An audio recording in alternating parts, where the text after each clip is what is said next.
Okay, so welcome everyone to another Workshop Wednesday hosted by the League of Cities and Towns.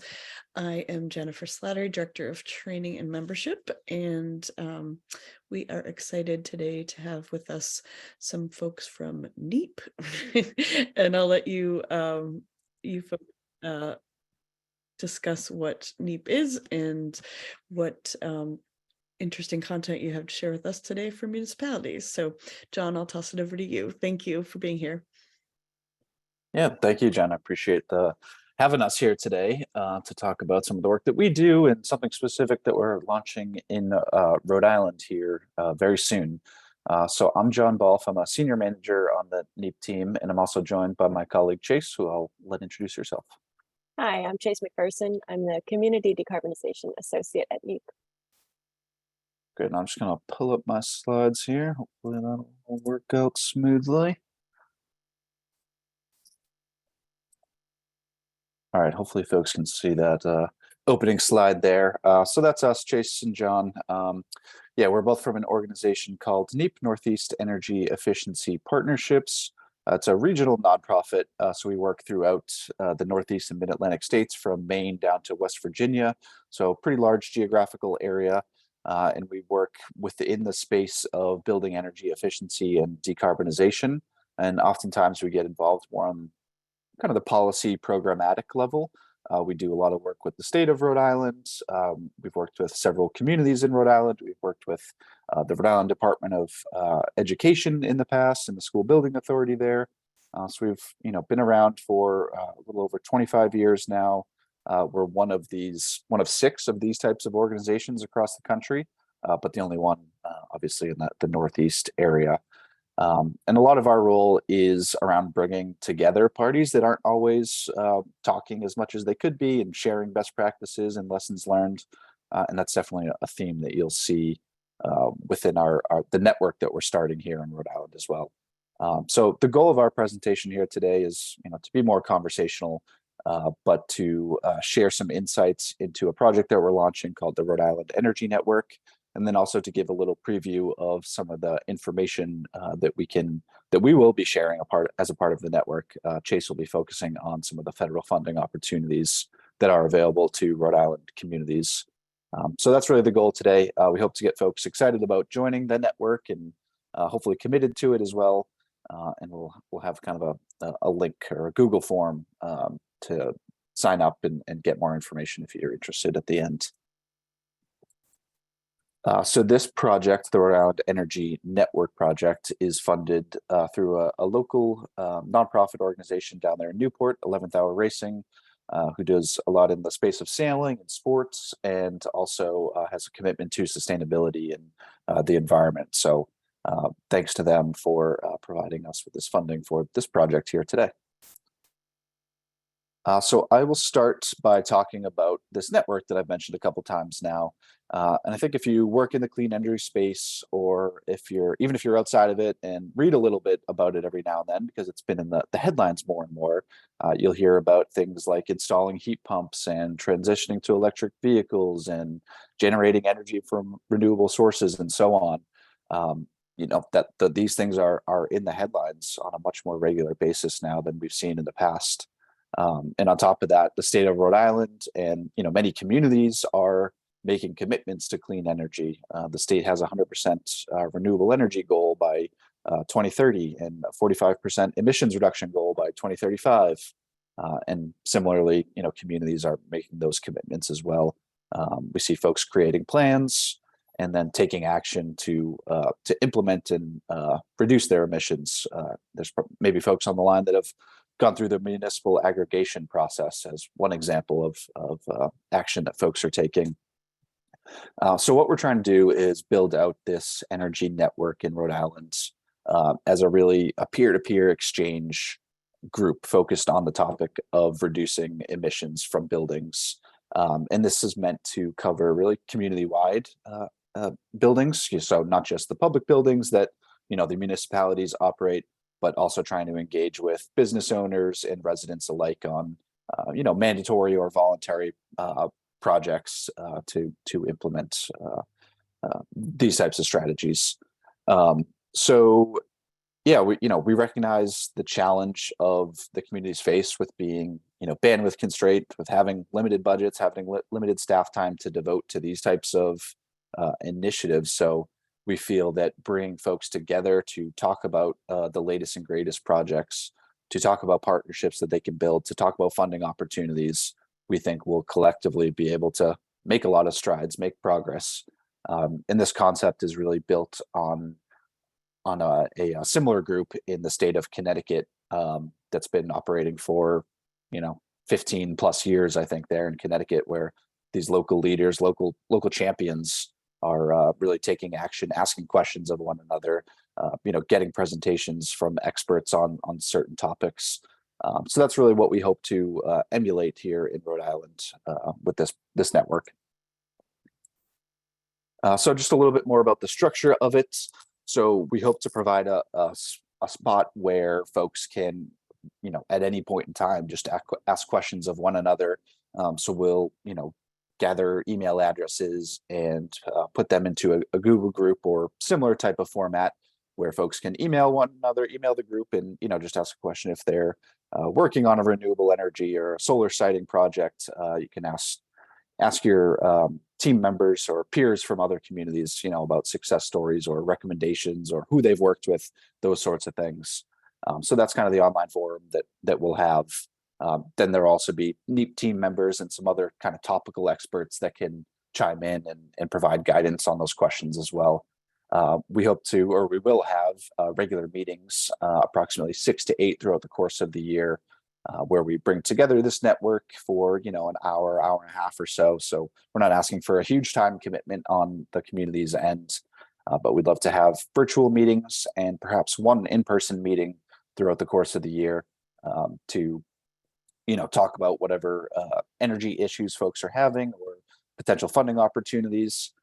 I keep coming back to that because that's such an important piece of this. I think the federal funding that's coming through the bipartisan infrastructure legislation, as well as the IRA, the Inflation Reduction Act. These are things that communities in Rhode Island can take advantage of.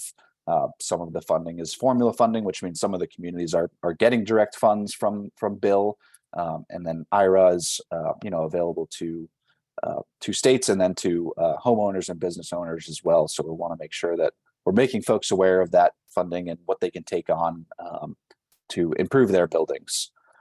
So that's going to be the focus of a lot of our meetings, is talking about how to prepare for funding, what proposals folks want to take on, and then we as NEEP, if we can lend a hand in crafting those proposals and thinking through strategies, we would love to do that, because we understand that communities aren't applying for DOE funding on a regular basis, and that's it's a burdensome process. So we want to try to make it as simple as we can for folks moving forward. So the timeline, we're really building out this network right now. We're trying to reach out to communities and to partners throughout Rhode Island to get commitments and get people on board in the network, throughout the rest of this month, and then hopefully having our first meeting in kind of the April-May timeframe. Ideally April, if we can get folks on board as soon as possible, and then we'll be hosting meetings throughout the course of this year and maybe just into the beginning of next year as well. Technically, our funding runs out in February of 2024, so maybe a meeting in the beginning of 2024 as well. It's crazy to think we're already talking 2024, but that is the case. And we hope to sustain this group for the long term. If there's a way for us to facilitate it as NEEP, or to find a local organization within Rhode Island that can facilitate it over the long term, that's the ultimate goal, is to not have this group meet just for 1 year, but to set it up for success over the long term. So we'll be looking into that throughout the course of the year as well. So who's the right person to join this network from your community? I think that's a common question that we get, and from our perspective, it's a fairly broad. Anybody really can join. It's a fairly broad group. It can be municipal staff members that are full-time employees, town administrators, town planners, folks that maybe just have a keen interest in the clean energy space. From the municipal staff can join this. It could be facilities directors, whether that's from the school district or the town facility director, we're open to having those folks that really are, operating and have a, a high level of knowledge of their buildings. Those folks can participate in this group. We're open to having more volunteers as well, energy committee members. If some of your towns have that, we'd be willing to have those folks participate. And it could also just be a local clean energy champion. We've seen that a lot of these initiatives at the local level start by just one interested citizen. So if there's somebody in your community that you've identified as really championing these types of efforts, we can have them as a part of this group as well. So fairly flexible in terms of who can join the network. And I just wanted to give a sense of the different topics that we've identified, Chase and I have identified as important to cover throughout the year. And I'll say that, we want to be responsive to the needs of the folks joining the network. So we're willing to, add in new topics, prioritize certain things based on the needs of the group. But I won't go through all of these, from electrifying public buildings, which I think is a key focus area for municipal staff members, to, like I've said before, federal funding and understanding what's coming down the pike there that you can apply for, to resilience projects as well. So these are in vehicles as well, where we'll be getting into the transportation sector throughout the network.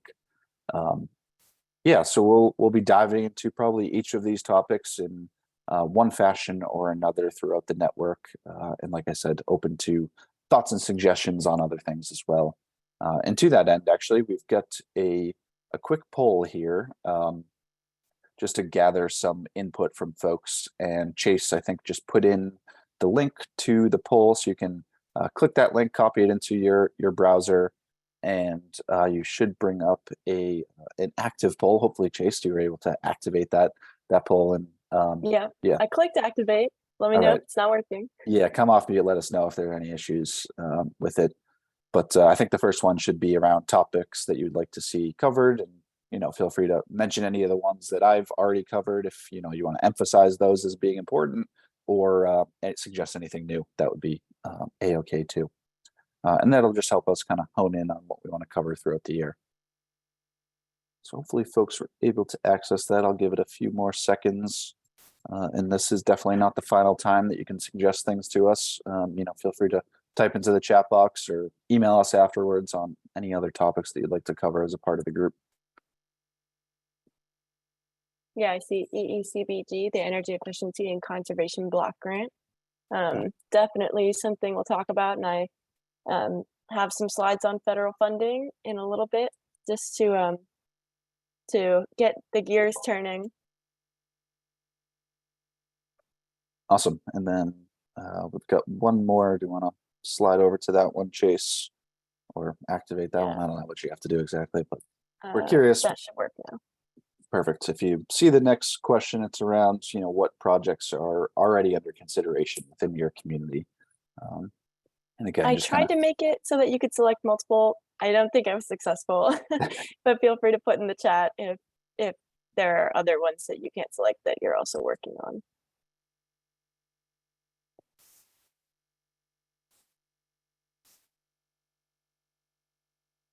I'll just give that a few more seconds so people can type it in.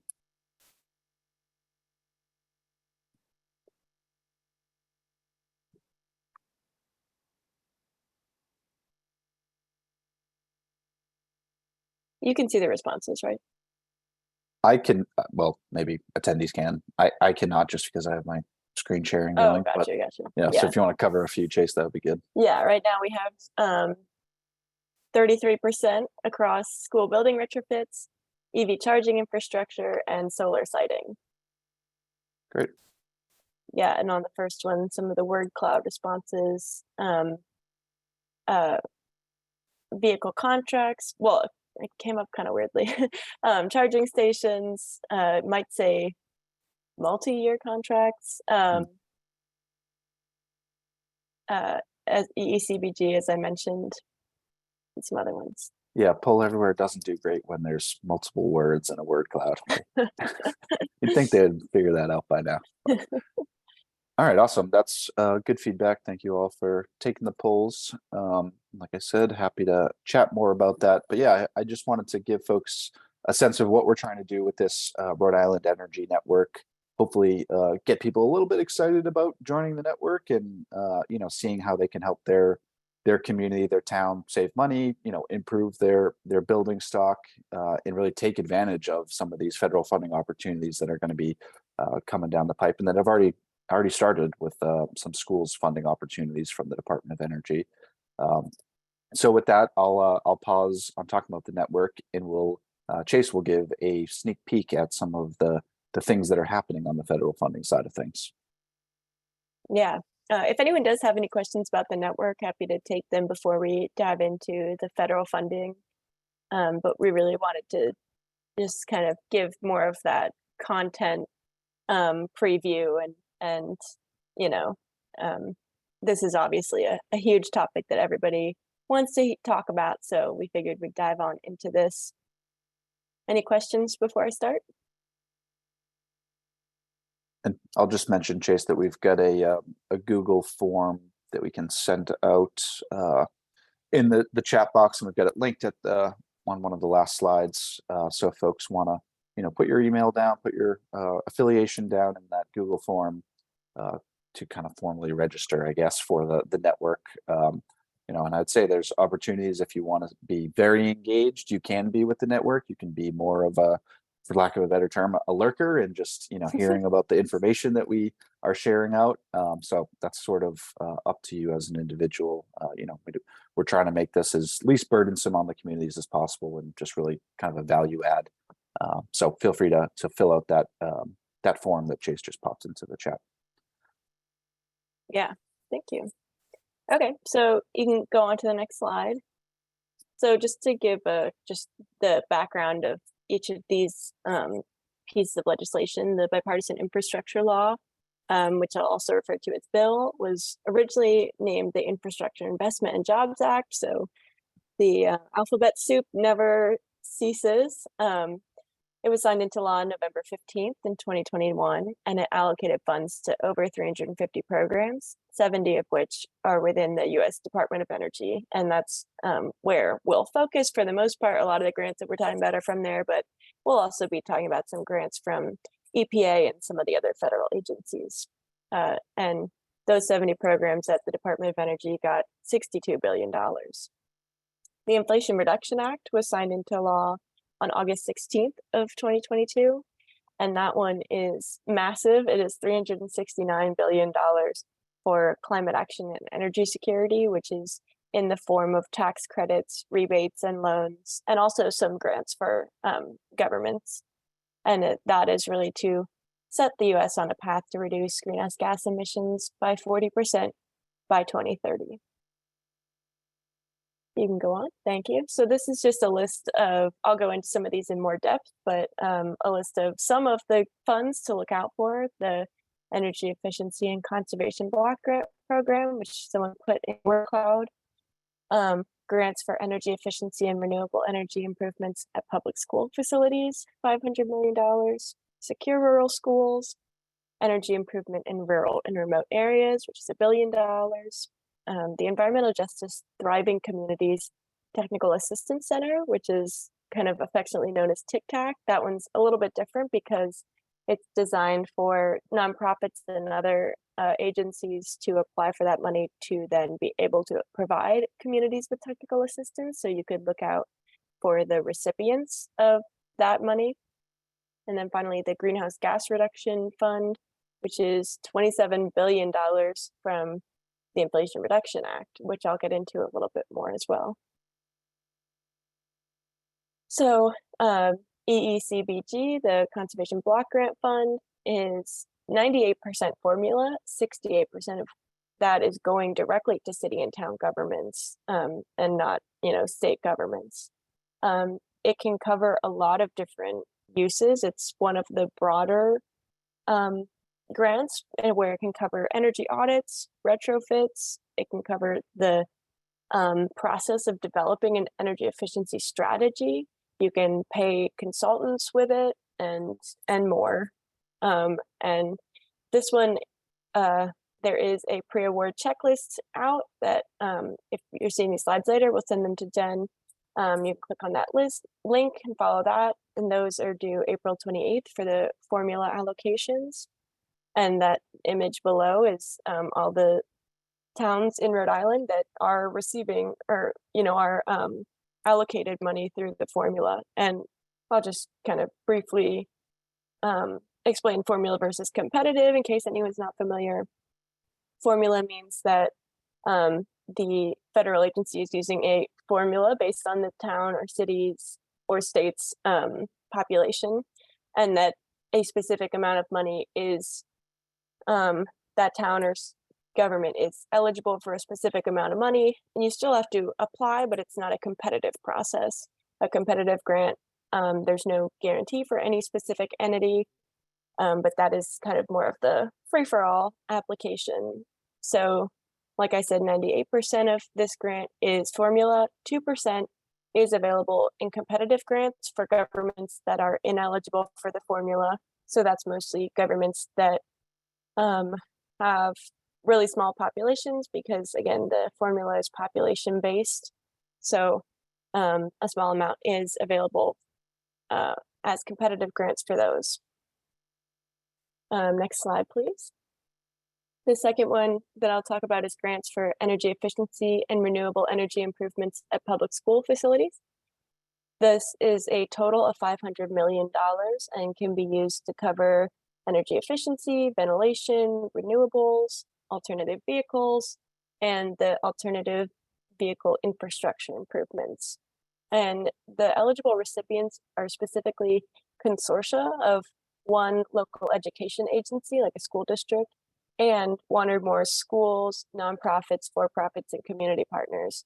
So this is like an example of a way that DOE is really trying to build in opportunity for collaboration and then also basically mandate collaboration because they're very aware of bandwidth constraints and that this, like John said, a lot of school districts and local governments haven't spent a lot of time applying for federal funds.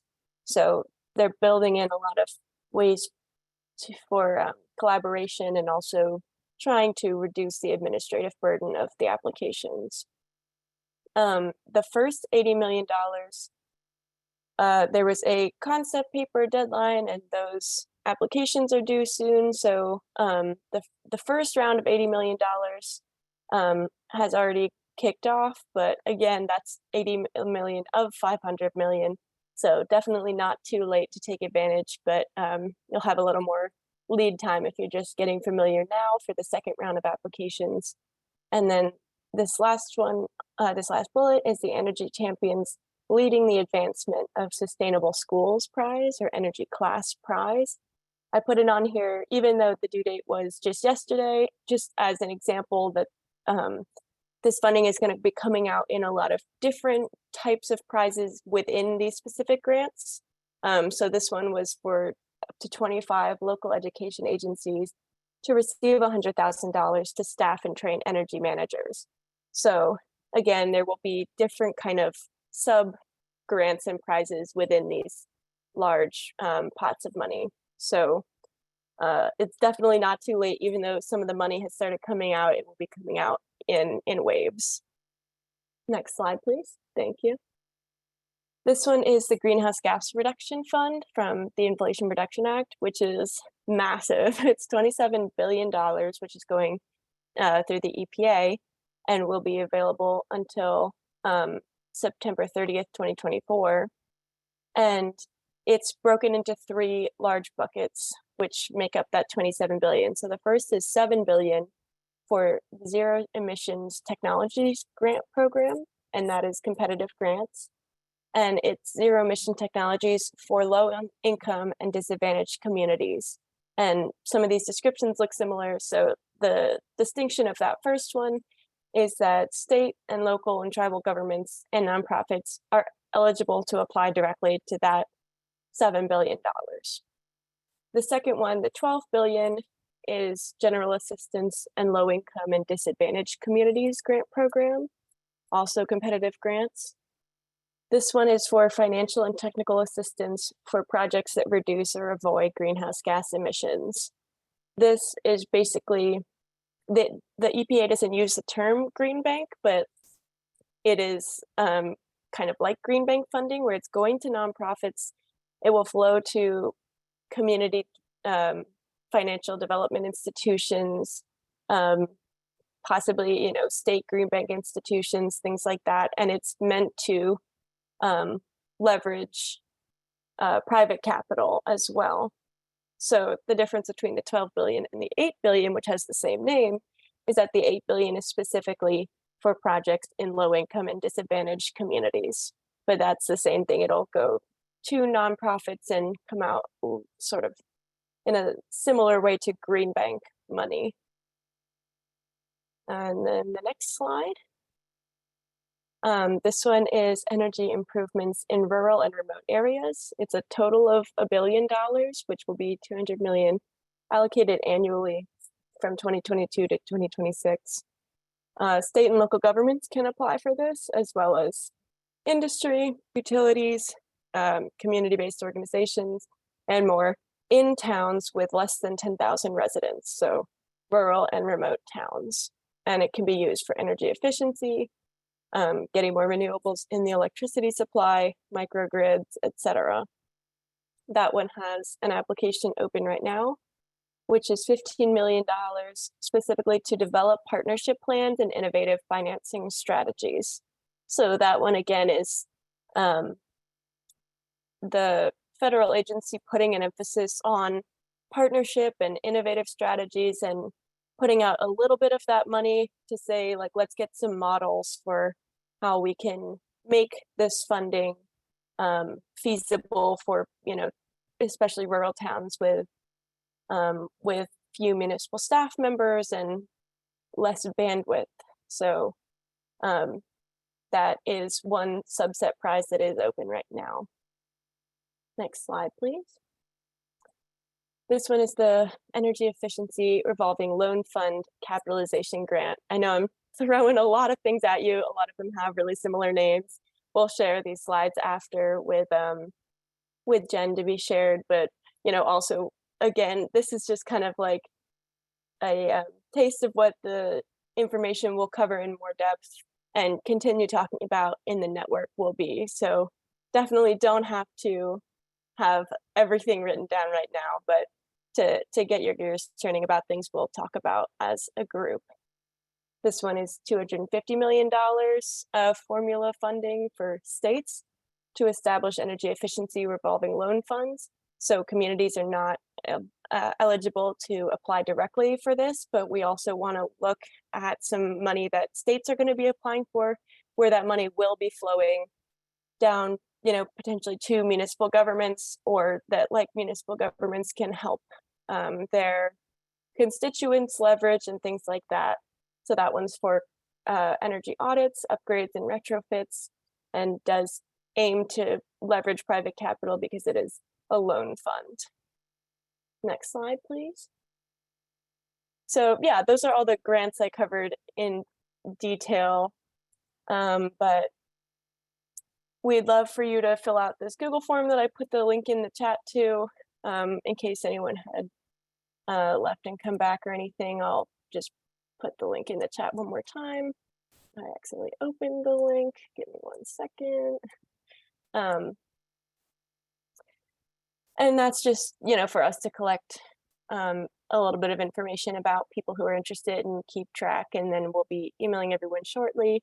We're doing lots of outreach to towns based on some relationships with OER and other folks in the state, and then also just some more kind of throwing spaghetti at the wall, see what sticks outreach with names we can pull off from online. And so if you are interested, please fill this out. If you have colleagues at other municipalities that you think might not have heard about it, you know, please fill this out, and we're happy to have people get this recording, and I'll have I'll share this link separately with Jen to have in the follow-up email. And then I think there might, yeah, just our contact information is the last slide.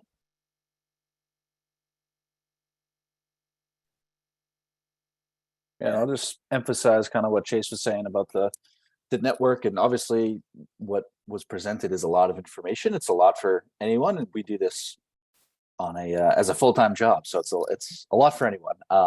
But we want to get into the nitty-gritties of these grants and these applications with the network, and try to break things down for folks and really focus time and effort on what are the key strategies, what does a good application look like, how can one community share some ideas with another and really make this a simple process as possible.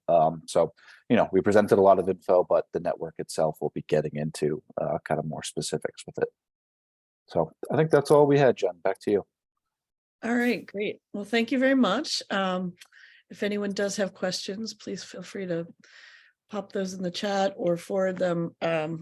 You have everyone's contact info. If you didn't catch something, obviously you can get it through me, and I'll be posting this